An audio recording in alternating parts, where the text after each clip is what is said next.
Our lives are more connected than they've ever been. We work online, we shop online, we live our social lives online. But with all of this amazing connection comes some pretty serious risk. So today, we're going to dig into the very real dangers that are lurking out there in cyberspace.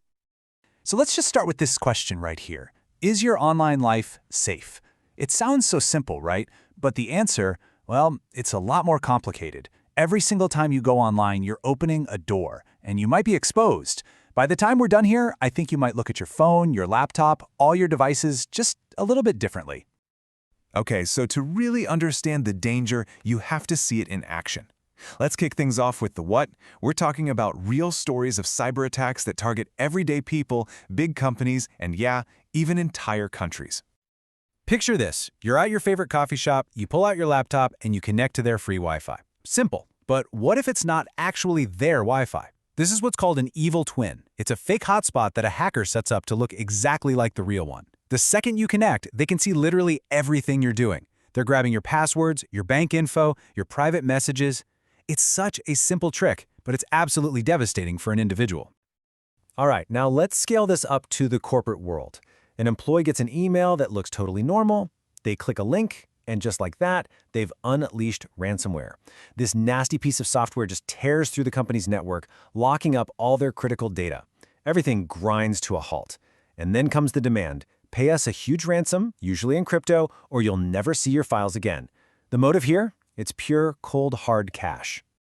And that brings us to the highest level of cyber threat out there, the national attack.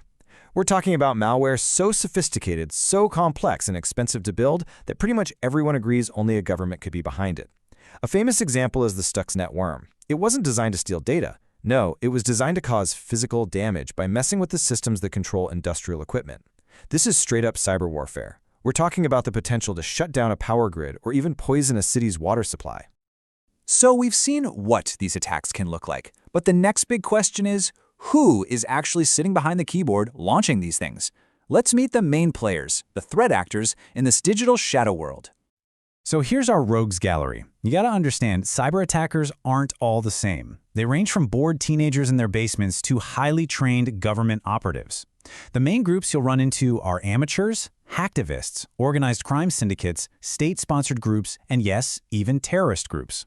Each one has a totally different skill set and, more importantly, a different reason for doing what they do. First up, we have the amateurs, often called script kiddies. These folks aren't usually writing their own malicious code. Instead, they're downloading and using pre-made hacking tools they find online. But don't let the name fool you. Even though their skills might be low, the automated tools they use can still cause a massive amount of damage.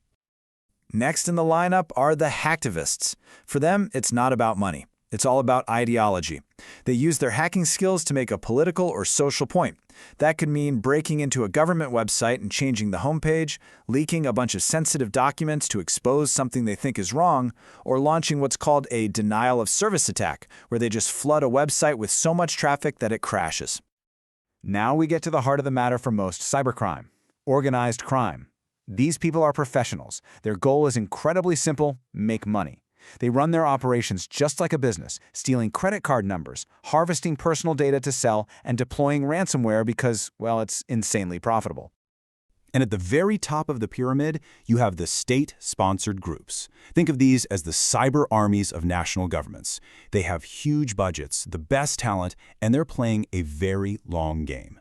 Their targets aren't individuals, they're other countries, and their goals are all strategic. Stealing military secrets, grabbing industrial designs to get an economic advantage, or even meddling in another country's elections.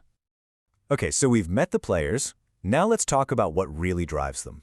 If you can understand the why behind an attack, you're a whole lot closer to understanding the threat itself. When you boil it all down, it really comes down to two main things: money and power. On one side, you've got the huge majority of cybercrime, which is all about financial gain. It's a business. On the other side, you have this high-stakes game of global politics, where hacking is a weapon used for spying and for one nation to get an edge over another. Both are incredibly dangerous, just in very different ways. So we've looked at the what, the who, and the why. But what does all of this actually mean for you, for me, for all of us? Let's get to the so what. What's really on the line here?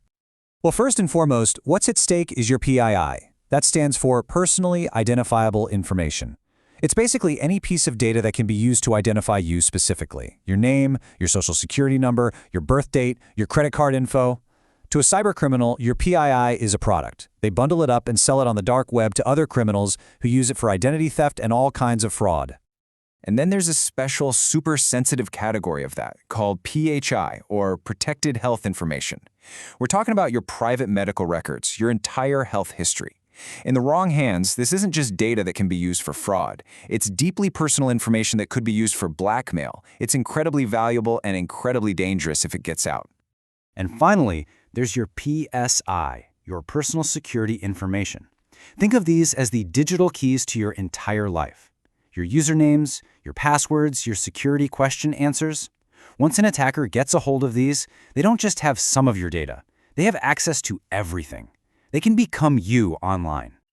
But you know, the damage goes way beyond just stolen data. For a company that gets breached, it could mean losing their secret sauce, their trade secrets, a huge blow to their competitive advantage. But maybe even worse than that is the loss of trust. I mean, if you, as a customer, don't believe a company can keep your information safe, are you going to do business with them? Probably not. And this threat, it's moving right into our living rooms. The Internet of Things, or IoT, has filled our homes with connected gadgets, smart speakers, security cameras, thermostats, even refrigerators. The big problem is that a lot of these devices are rushed to market with really weak security, and sometimes they can't even be updated. That means they create permanent, vulnerable backdoors right into our home networks for hackers to waltz through. And think about it. These devices are on all the time. 24 hours a day, 7 days a week, they are connected to the internet, listening, watching, and potentially vulnerable. This has massively expanded what security experts call the attack surface. It's not just your computer anymore. It's your car, your TV, your entire home. So all of this leaves us with one last really big question. This explosion of technology, it promises us a smarter, more convenient, more efficient future. But with every new thing we connect, we also create a new weak spot, a new vulnerability. So the question is, are we actually building a smarter future, or are we just building a more fragile one? It's definitely something worth thinking about.